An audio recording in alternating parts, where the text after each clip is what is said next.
Hello guys, तो आप लोग कैसे हैं? उम्मीद करता हूँ अच्छे होंगे क्योंकि एसएससी ने रिजल्ट दे दिया है सीजीएल का। और टाइम भी बहुत कम है आप लोगों के पास। सबसे पहले जितने लोग सिलेक्ट हुए उनको बधाई। और जो नहीं सिलेक्ट हुए उनको निराश नहीं होना है। अभी तुरंत एग्ज़ाम हो जाएगा, दो मतलब ये प्री मेंस ख़त्म होते ही नोटिफिकेशन आ जाएगा। ठीक है, तो निराश नहीं होना है और उसके लिए अभी से ही तैयारी करनी है।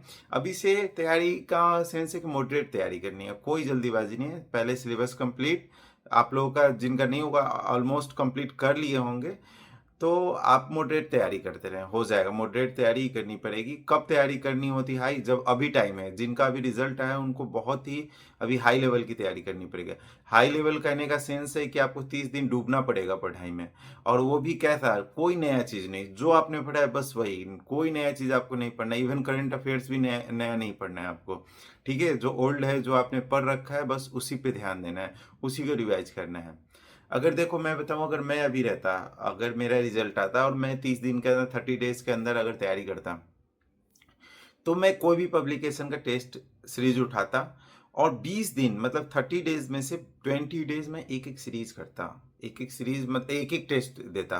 ठीक है, उसके बाद लास्ट के 20 दिन होते सिर्फ प्रीवियस ईयर देता। और प्रीवियस ईयर में लास्ट के 2-3 साल के ही प्रीवियस ईयर, बस वो 8-9 जो भी है बस उतना ही देता। ठीक है, और उसके बाद डायरेक्ट एग्जाम में बैठता। साथ में जो आप टेस्ट दे रहे हो ना, उसका रिवीजन जरूर कर लेना। क्योंकि देखो, आप अगर देखो टेस्ट अगर 1 घंटे का है तो रिवीजन में 1.5 घंटे लगते हैं। रिवीजन मतलब उसको पूरा सॉल्व करने में। ठीक है, ऑलमोस्ट आपका 1.5 गुना टाइम लगता है। अगर आप 2.5 घंटे 2.25 घंटे टाइम लगा रहे हैं, तो आपको ऑलमोस्ट आपको उसके लिए 3 घंटे मिनिमम, मतलब खूब फास्ट करो अगर आपकी सारी तैयारी अच्छी है तो 2 घंटे लग जाएंगे। ठीक है, इसके हिसाब से आप लोग तैयारी करो। क्योंकि एक टेस्ट आपको डेली देना है और साथ में उसका रिवाइज करना है। जो क्वेश्चन नहीं आ रहा है उसको करो, 2 बार बनाओ और छोड़ दो। ठीक है, उसके बाद उसको ध्यान नहीं देना, उस टेस्ट सीरीज को वापस नहीं ध्यान देना है। जो भी टेस्ट दे रहे हो उसको, कोई भी एक पब्लिकेशन का, 10 पब्लिकेशन मत उठाना कि इसमें से भी कर ले उसमें से भी। इसमें आपका हौस पौच हो जाएगा और जो तैयारी है वो भी खराब हो जाएगी। ठीक है, उसके साथ जो नॉर्मल मैथ बना रहे हो, हर एक टॉपिक का 10-10 बनाते हो, 30 डेज में सारा कंप्लीट हो जाएगा। ठीक है, और जिनको इंग्लिश में प्रॉब्लम है तो वर्ड आपने जो भी पढ़ा है, प्री क्वालिफाई किया तो थोड़ा बहुत तो वर्ड आती होगी, ऐसा तो है नहीं। वर्ड को रिवाइज कर लो आप, जितना भी आइडियम्स फ्रेज वर्ड ये रिवाइज कर लो। और साथ ही आपने जो स्ट्रेटेजी से प्री निकाला है वही स्ट्रेटेजी अपनाओ। बाकी रिवीजन आपका साथ में होते रहेगा टेस्ट सीरीज से। ठीक है, कोई भी एक्स्ट्रा चीज़ नहीं ध्यान देना है। जो पहले आपने नोट्स बनाया उसी को रिवाइज करना है। मैं यही करता, कोई एक्स्ट्रा एफर्ट नहीं लगाता। ठीक है, क्योंकि अब एक्स्ट्रा एफर्ट लगाओगे, नया चीज़ अंदर जाएगा, पुराना पुराना भूल जाओगे या दिक्कत हो जाएगा, हौच पौच हो जाएगा। ठीक है, तो ये कोशिश करो कि आपने जो पढ़ा है बस वही करो, कोई एक्स्ट्रा एफर्ट नहीं लगाना है। और संडे को अगर मान लो आप लगातार पढ़ रहे हो, तो किसी दिन जैसे संडे को इवनिंग में आप ब्रेक ले लो, मस्त खाओ पियो, मूवी देखना है मूवी देखो।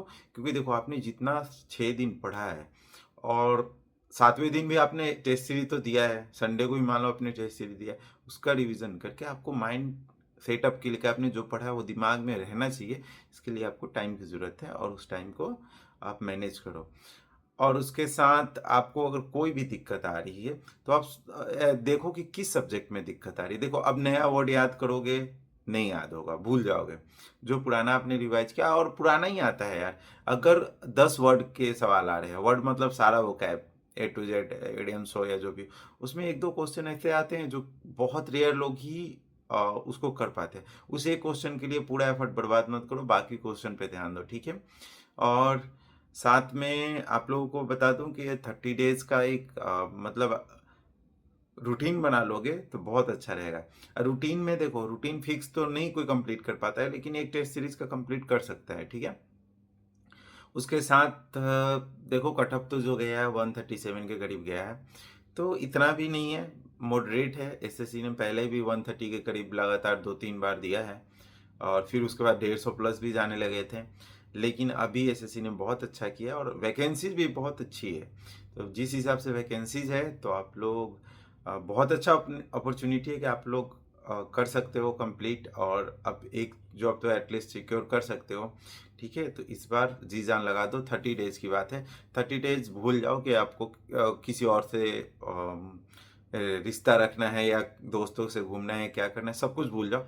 30 डेज़ के लिए आप एकदम मतलब बोलते हैं कि पढ़ाई में डूब जाओ, और मोबाइल का यूज़ कम करना, क्योंकि मोबाइल बहुत डाइवर्ट करता है। एग्ज़ाम अगर आपके पास टेस्ट है तो टेस्ट दो, उसका रिवीजन करो और मोबाइल को रख दो, बाकी आप करो। अगर कोर्स कर रहे हो तो कोर्स छोड़ दो, कोई कोर्स नहीं, कोई भी कोर्स मत लेना, भूल कर भी कोर्स अब मत करना, क्योंकि अब कोर्स का टाइम नहीं है, ओनली अब एग्ज़ाम का टाइम है। ठीक है, तो चलो। और बाकी आप लोग कोई भी दिक्कत आ रही है तो कमेंट करो।